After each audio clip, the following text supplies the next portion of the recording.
Assalamualaikum warahmatullahi wabarakatuh. Nama saya Olivia Yayang Irhamna dari Prodi Sosiologi Agama semester 3 Fakultas Usuluddin dan Dakwah IAIN Kediri. Di sini saya akan menjelaskan materi fikih muamalah untuk memenuhi tugas akhir semester mata kuliah fikih muamalah kelas D. Pertama yaitu fikih muamalah dan ruang lingkupnya. Pengertian fikih muamalah.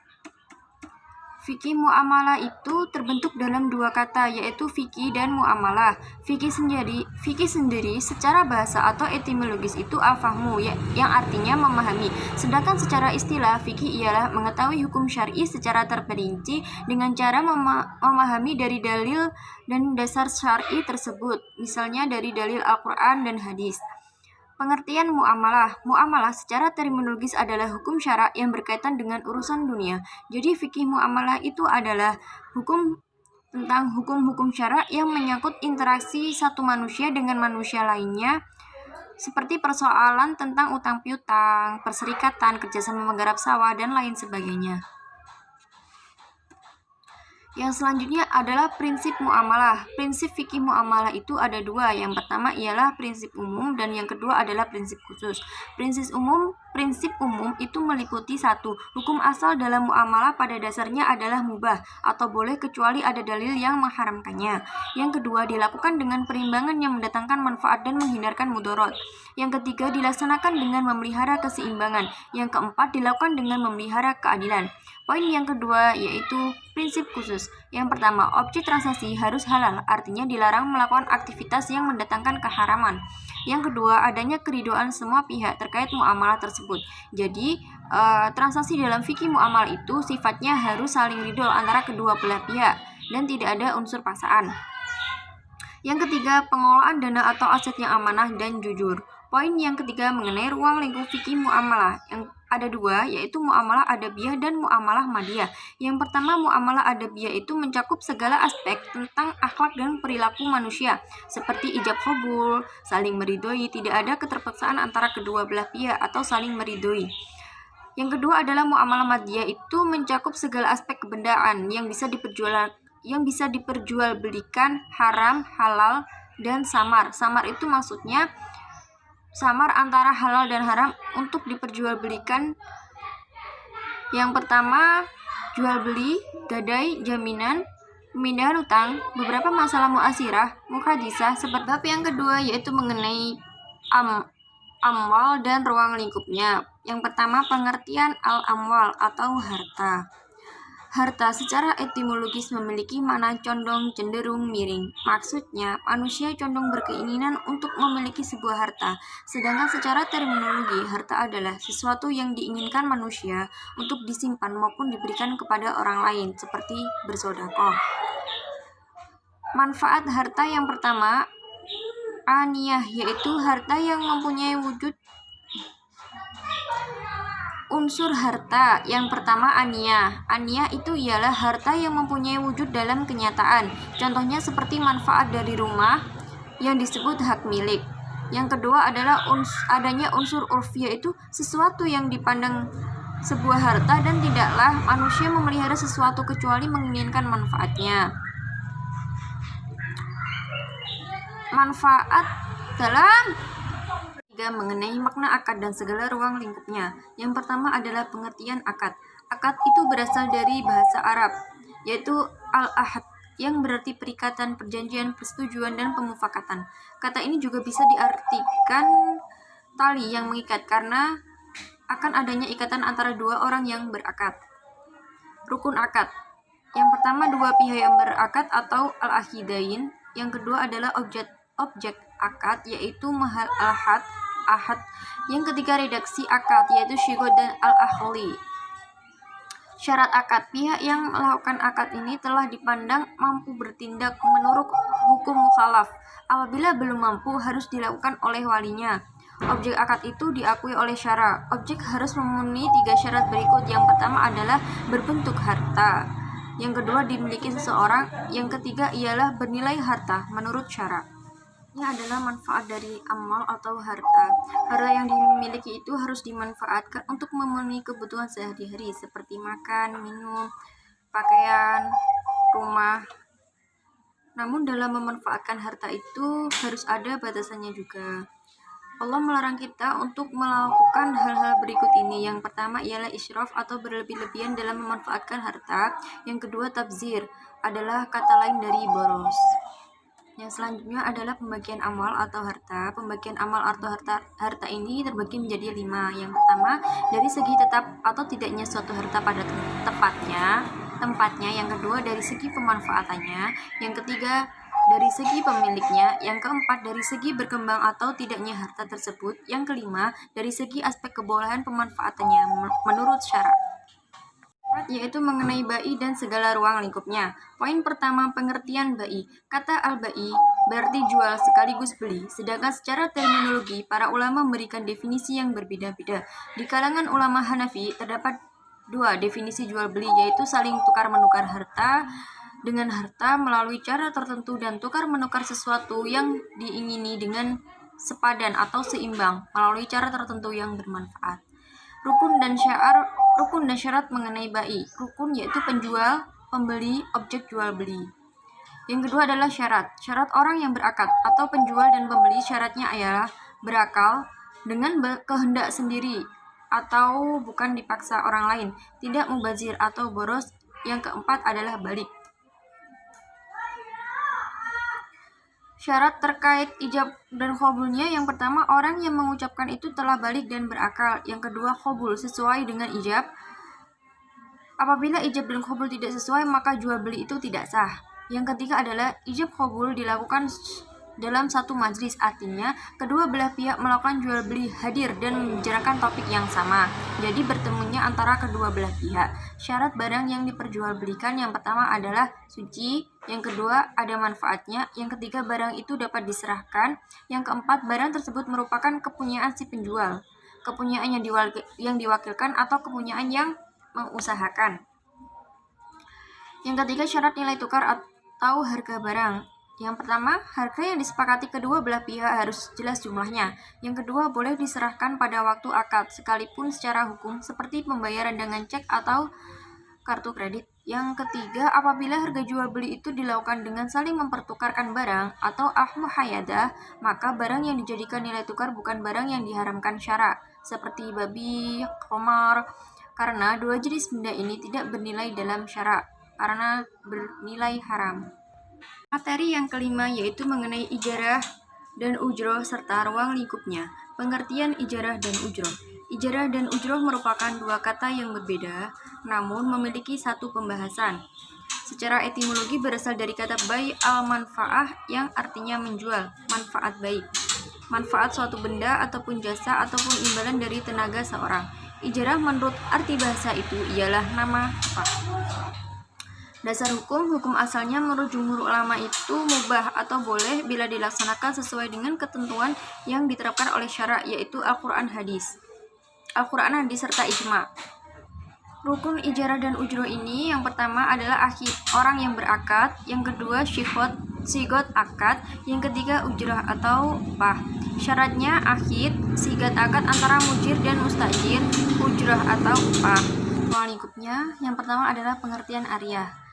Sebagian pendapat ulama, al-ariyah itu berasal dari kata at-tawar yang artinya sama dengan tukar-menukar, yaitu dalam tradisi pinjam-meminjam. Sedangkan menurut istilah dapat dikatakan suatu kegiatan muamalah yang memberikan manfaat sesuatu yang halal kepada orang lain untuk diambil manfaatnya dengan tidak merusak zatnya, agar zatnya itu tetap dapat dikembalikan kepada pemiliknya. Rukun syaratnya, yang pertama rukun mu'ir, orang yang memberi pinjaman, yang kedua musta'ir, orang yang dipinjami, yang ketiga ialah mu'ar, barang yang dipinjamkan. Syarat yang pertama ialah balik, yang kedua berakal, yang ketiga tidak mahjur alaih, yang keempat orang yang meminjamkan harus memiliki atas manfaat yang akan dipinjamkan. Orang yang meminjam itu harus jelas. Orang yang meminjam harus memiliki hak tasarufa atau memiliki ahliyatul ada. Barang bisa diambil manfaatnya, harus berupa barang mubah atau boleh, dan apabila dimanfaatkan tetap utuh. Yang ketujuh yaitu mengenai khorod dan ruang lingkupnya. Yang pertama adalah pengertian khorod. Secara istilah atau terminologis adalah memberikan harta kepada orang yang akan memanfaatkannya dan mengembalikan gantinya di kemudian hari. Hutang piutang adalah pemberian harta kepada orang lain yang dapat ditagih atau diminta kembali. Dasar hukumnya dalam Al-Qur'an di antara adalah firman Allah Subhanahu wa taala surat Al-Baqarah 282. Rukun dari khorot ini yang pertama syigot khorot, yang kedua para pihak yang terlibat khorot, yang ketiga barang yang dipinjamkan. Sedangkan syaratnya yang pertama akad khorot itu dilakukan dengan sigot ijab qabul atau bentuk lain yang bisa menggantikannya. Adanya kapabilitas atau kemampuan dalam melakukan akad. Yang ketiga, adanya barang yang dipinjam. Yang keempat, harta yang dipinjamkan itu harus jelas ukurannya, baik dalam takaran, timbangan, bilangan, maupun ukuran panjang, supaya mudah untuk dikembalikan. Yaitu mengenai rahan dan ruang lingkupnya. Rahan atau gada itu secara bahasa dapat diartikan sebagai al-subut al-habs, yaitu penetapan dan penahanan.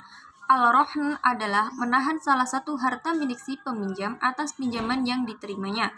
Barang yang ditahan tersebut memiliki nilai ekonomis. Rukun dari rahan ini yang pertama akad dan ijab qabul, yang kedua akid yaitu menggadaikan dan yang menerima gadai. Barang yang ketiga adalah barang yang dijadikan jaminan.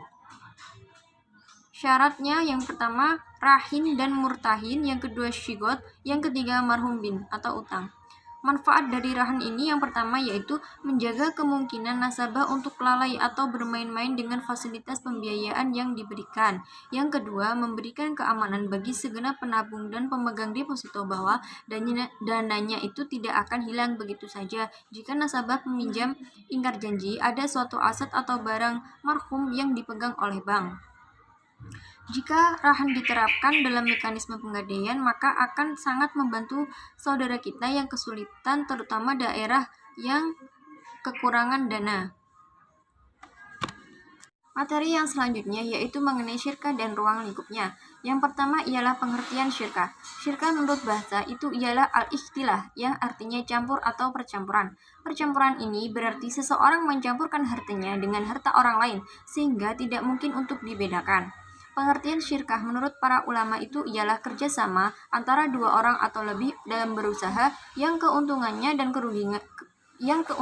dan kerugiannya itu dibagi dua. Dasar hukum syirkah adalah mubah atau boleh. Berikut beberapa dalil Al-Quran yang membolehkan suatu syirkah ini.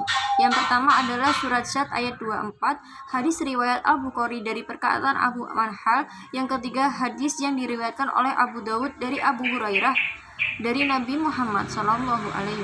Yang keempat, hadis oleh Muslim dari Abdullah bin Umar. Macam-macam dan jenis syirkah. Syirkah itu ada dua.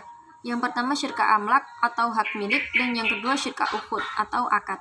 Rukun dan syarat syirkah. Rukun syirkah yang pertama sigot, lafaz akad, yang kedua orang, pihak-pihak yang melakukan penggadaian serikat, yang ketiga adalah pokok pekerjaan bidang usaha yang dijalankan. Syarat pihak syirkah ini yang pertama berakal, yang kedua balik, yang ketiga kehendak diri sendiri atau tidak ada unsur paksaan. Yaitu mengenai muzoro'ah, mukabaroh, musyakhoh, dan ruang lingkupnya. Yang pertama adalah pengertian musyakhoh. Musyakhoh itu adalah bentuk yang lebih sederhana dari muzaro'ah, di mana si penggarap hanya bertanggung jawab atas penyiraman dan pemeliharaan. Sebagai imbalan, si penggarap berhak atas nisbah tertentu dari hasil panen. Muzaro'ah akad kerjasama pengelolaan pertanian antara pemilik lahan dengan penggarap, di mana pemilik lahan itu menyerahkan lahan pertaniannya kepada si penggarap untuk ditanami dan dipelihara dengan imbalan tertentu atau nisbah dari hasil panen yang benihnya itu berasal dari pemilik panen. Yang benihnya itu dari pemilik lahan. Pemilik tanah menyerahkan sekaligus memberikan modal untuk mengelola tanah kepada pihak lain. Yang ketiga adalah mukabaroh, adalah pemilik tanah menyerahkan kepada pemilik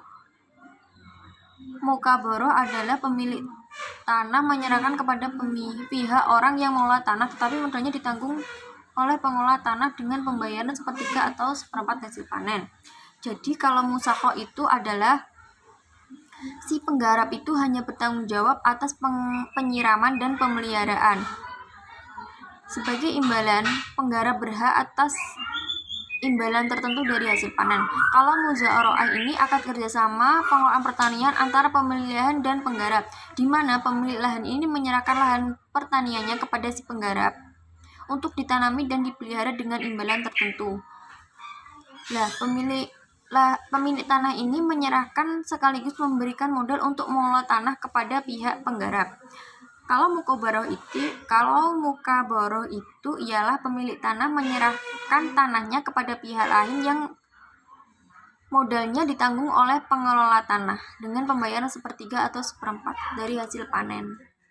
Dari yang selanjutnya yaitu mengenai mudharabah dan ruang lingkupnya. Pertama, pengertian dari mudharabah. Mudharabah itu secara terminologi adalah pemilik harta memotong dari sebagian hartanya sebagai modal dan menyerahkan hak pengurusannya kepada orang yang mengolahnya, dan pengelola memotong untuk pemilik bagian dari keuntungan sebagian hasil dari usaha dan kerjanya. Yang selanjutnya yaitu mengenai sedekah, hibah, dan hadiah. Yang pertama adalah pengertian dari sedekah. Pengertian sedekah ialah memberikan sesuatu kepada orang lain dengan mengharapkan ridho Allah. Untuk hukum dari sedekah ini ialah sunnah. Hal ini sesuai dengan firman Allah dalam surat Yusuf 88. Rukun yang pertama, orang yang memberi. Yang kedua, orang yang diberi. Yang ketiga, rukun yang pertama, orang yang memberi. Yang kedua, orang yang diberi itu berhak memiliki. Yang ketiga adalah ijab qabul yang diberi. Yang keempat, barang yang diberikan penerimanya. Yang kedua adalah hibah. Hibah, pengertian dari hibah yaitu memberikan sesuatu kepada seseorang atau kelompok tanpa mengharapkan imbalan suatu apapun atau pemberian secara cuma-cuma. Untuk hukumnya ini ialah mubah atau boleh, tetapi jika telah dijanjikan maka hukumnya menjadi wajib dan menjadi makruh bila hibah diberikan untuk mendapatkan imbalan, sesuatu yang haram bila diberikan apabila untuk tujuan kemaksiatan. Hibah ini yaitu pemilik barang yang dihibahkan, orang yang memberi hibah, ucapan penyerahan barang, syarat penerima hibah, mempunyai hak untuk memiliki barang tersebut. Penerima hibah bukan anak. Tiga ialah hadiah. Hadiah itu ialah pemberian sesuatu kepada orang lain tanpa mengharap balasan dengan tujuan untuk membahagiakan atau memberi penghargaan. Yang ketiga adalah hadiah. Pengertian dari hadiah, pemberian sesuatu kepada orang lain tanpa mengharap balasan dengan tujuan untuk membahagiakan atau memberikan penghargaan. Yang kedua itu hukum dari hadiah ialah sunnah, karena dengan hadiah akan terpaut rasa kasih sayang, menghormati, menghargai orang lain, dan mendorong kita untuk berbuat baik kepada sesama. Rukunnya yang pertama orang yang memberi, yang kedua adalah orang yang diberi, yang ketiga adalah barang yang diberikan, dan adanya ijab qabul. Riba dan ruang lingkupnya. Pengertian dari riba ialah pengambilan tambahan baik dalam transaksi jual beli maupun pinjam meminjam secara batil atau bertentangan dengan prinsip muamalat dan Islam. Untuk hukum riba ini para ulama telah bersepakat bahwa hukum riba itu ialah haram. Hal ini sebagaimana yang termaktub dalam Al-Quran surat Al-Imran ayat 130. Macam-macam riba, yang pertama itu riba khord, yang kedua riba jahiliyah, yang ketiga riba fadl, yang ketiga adalah riba nasi'ah, yaitu mengenai munakah. Pengertian dari munakah itu terdapat dalam bahasa Arab yang berasal dari kata nakaha, dalam bahasa Indonesia ialah pernikahan. Rukun pernikahan ini yang pertama ialah mempelai laki-laki, yang kedua adalah mempelai perempuan atau wali, yang ketiga adalah dua orang saksi, yang keempat adalah syigat ijab qabul. Syarat pernikahan, calon mempelai perempuannya halal dinikahi oleh laki-laki yang ingin menjadikannya istri. Jadi perempuannya itu bukan merupakan orang yang haram dinikahi, baik karena haram dinikahi untuk sementara maupun untuk selamanya. Yang kedua adalah akad nikahnya dihadiri oleh saksi.